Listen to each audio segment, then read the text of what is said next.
So wisdom, the third of the stages of the threefold way. I'm going to launch straight in, if you don't mind. I like actually to wander around a little bit and then, but I don't really feel as though I've got the time today. So we're going to launch straight into a very brief, very straightforward definition of wisdom, or prajna, as it's known from the Sanskrit. So prajna, or wisdom, means direct insight into the truth or into reality, and this, at first, according to Bhante in the Guide to the Buddhist Path, is only momentary, like a sudden flash of lightning.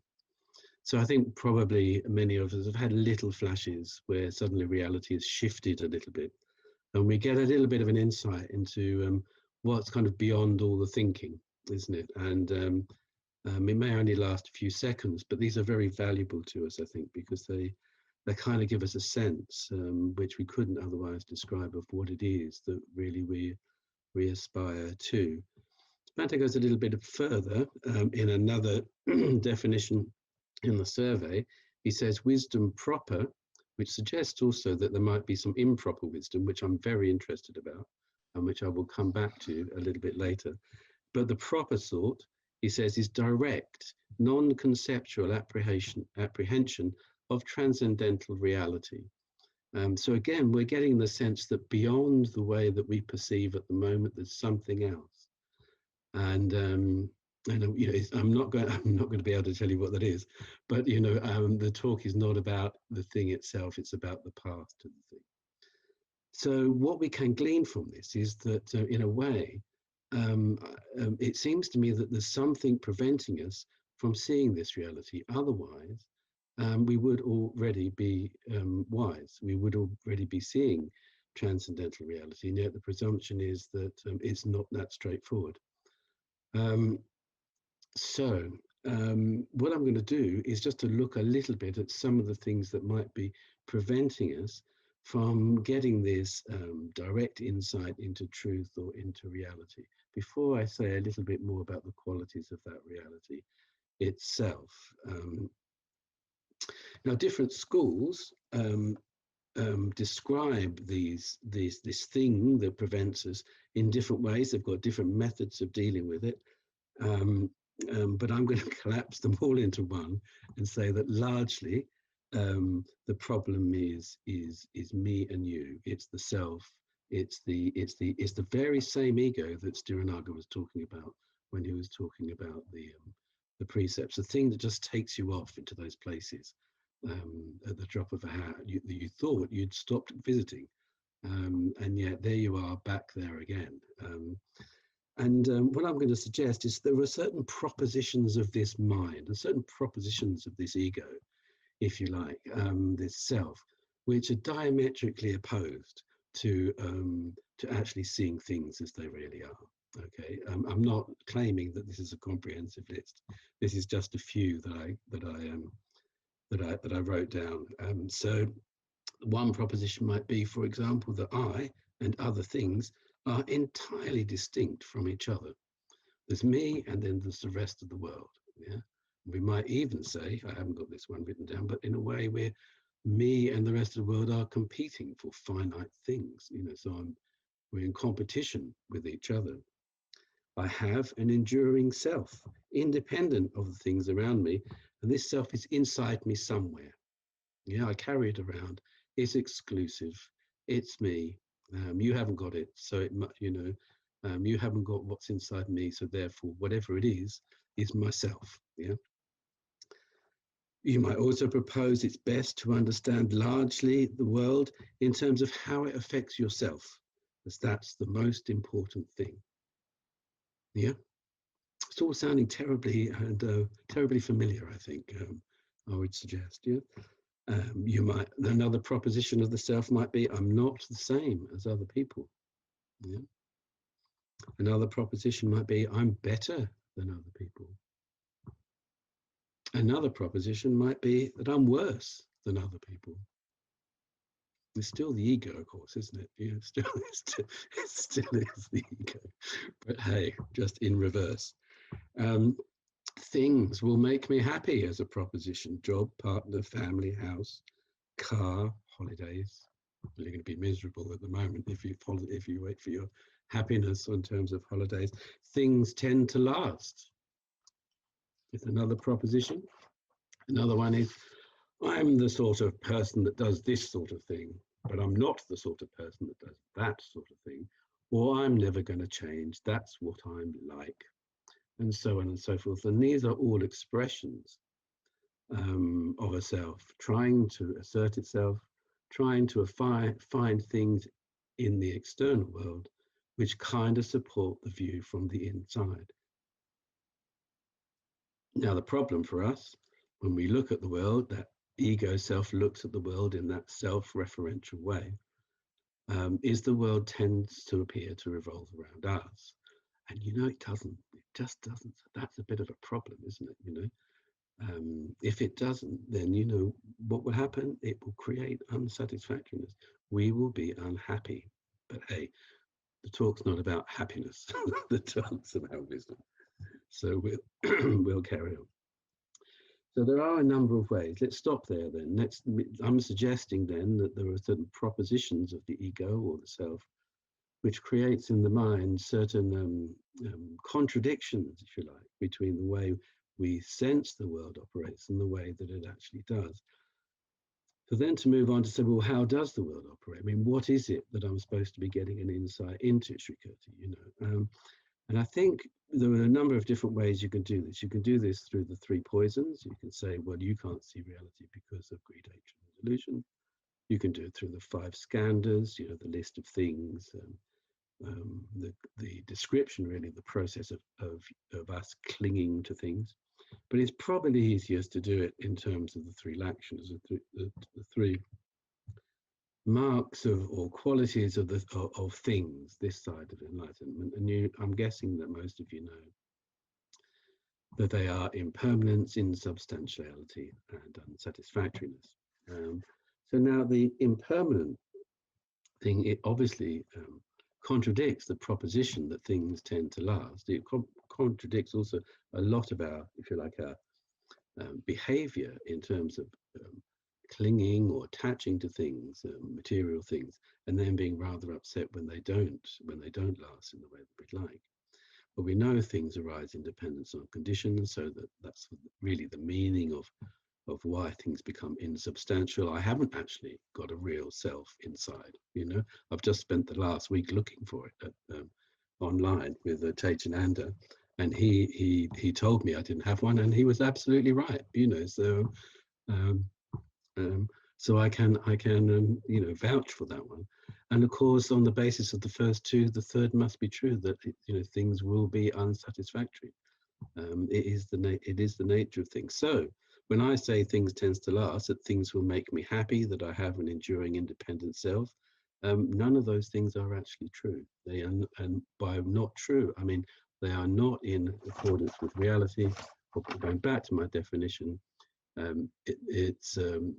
if I want a direct insight into truth or into reality, it's going to be difficult with those propositions flying around my head, because it's not just a proposition in my head, it's a view, and it's the view that's the problem. Is that making sense to the way you perceive reality, or you perceive what's going on? It's not that we don't have perception, it's that it's tainted in some way, and it tends to be tainted by views of this sort.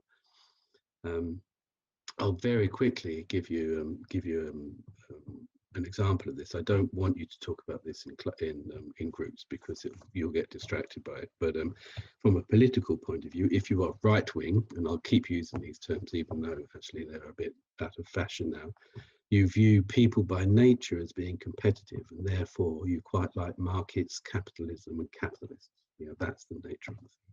People on the left think that people are essentially cooperative, and they're a bit dubious about markets, capitalism, and capitalists. But they still live in the same world. They still operate with the same people, and they can't both be right. And in fact, neither of them are right, according to the Dharma. But the thing is, when you've got the views, they act as a kind of a filter. You can't see a capitalist without the view popping up, can you? and so on, or you can't see a march for this, that, and the other without thinking, there's mad people out there, and so on. So the very perception of the world is distorted. That's a very obvious view, but mostly these views are much more subtle than that. Let's move on then to talk about these levels of wisdom, this improper wisdom that I mentioned earlier on. Does it actually exist? Well, I think we can talk of it in terms of relative and absolute wisdom. And I think moving back to a word that Atulyamati used, I think it's quite important to have confidence in the path of ethics and meditation, and also have confidence in the aspect of wisdom as well. That all the time, little bits, little seeds of wisdom are being planted. And it's not like a light switch wisdom. It's either fully on, or you don't, or fully off. Do you know what I mean? If it were, then it would be a bit discouraging, wouldn't it, for the path in general. So it's more like something that gradually comes. So a traditional way of talking about this is to talk about wisdom on three levels or three types. So there's the original is wisdom with wisdom through hearing, which traditionally would have meant, because Buddhism was an oral tradition, would have meant that you just hear the Dharma being preached in some way or another.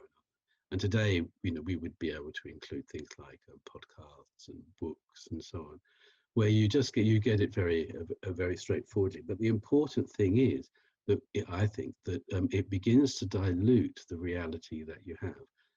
If nothing else, even if you do nothing else with it, you begin to get a sense of, well, maybe there's more than one reality out there. Maybe mine's not the only one. Even if it's a simple life of the Buddha, even if it's simply saying, we'll try a little bit of meditation, even if it's simply saying, practice a precept. All of a sudden possibilities open up, and we begin to realize that actually the way we have always experienced the world might not be the way that it actually is, or that at the very least there might be alternatives. The second type of wisdom then is the wisdom through independent thought and reflection. These are Bante's translations, where we get to the point where we can start to look at these sorts of things. So, for example, if we've just listened to a talk on the three actions, we might then be going away and saying, well, okay, then, well, how does impermanence manifest in my life? I just dropped my favorite cup and I was very upset about that, and so on. And so, in fact, impermanence manifests all the time, because things just don't last from one moment to the next. So there are plenty of opportunities. And here, this process of thinking begins again to change the mind. But really, with meditation, I think, and this is the third of the wisdoms, the wisdom proper, as Bante called it. Meditation can really begin to get underneath this sense of the self. The other two were really about conceptual stuff, about working through ideas, and all of that is very important. But in the end, you can't do it conceptually. If you remember Bante's definition of reaching transcendental insight, is that it's non-conceptual. So the conceptual mind is a bit like a vehicle that can take you so far, but in the end you have to get out of the car, and start, in a sense, you have to start walking. And really then meditation becomes the vehicle for you to really deepen and deepen. And that's where, of course, the confidence becomes, and the perseverance and the patience becomes so important, because we don't get these flashes of insight all the time, but we just have to trust. We have the confidence in the process, and it can then, Bante in Living Ethically, Living Wisely, talks about polishing the ego until it goes away. So it's a bit like rubbing it out. You don't break it, you don't smash it.